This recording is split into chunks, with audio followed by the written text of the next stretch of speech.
हमारे साथ एंजेला है जो कि मुंबई से आई है। आपने मुंबई सर्विस में जब इसके लिए प्रार्थना हुई थी, इसके पैर थोड़े अंदर को थे और जब इससे प्रार्थना हुई थी तो इसके पैर सीधे हो गए थे, लेकिन 2 दिन तक ठीक रही। 2 दिन के बाद ये फिर सीधे पैर से गिरने लगी। तो जब बार बार गिरने लगी है तो ये बोली कि मम्मी आज होल नाइट प्रेयर लगाते हैं, जिसमें हम लोग गए थे। आज हम लगाएंगे और नाच नाच के मैं अपने आप को सही कर लूंगी। तो ये तो नाच रही थी और मैं और इसके पापा घोषणा कर रहे थे।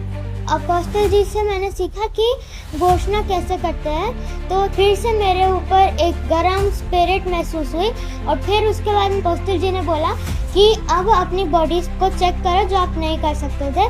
जल्दी से अपने शरीरों को चेक करो और वो करो जो नहीं कर सकते थे। मैंने सुना और मैं फिर चल के देखा, मैं भाग सकती थी और मैं चल सकती थी। अभी बिल्कुल नहीं गिर रही हूँ और मैं एकदम चंगी हो चुकी हूँ। जीसस का मैं बहुत धन्यवाद करती हूँ और अपोस्टल जी का भी।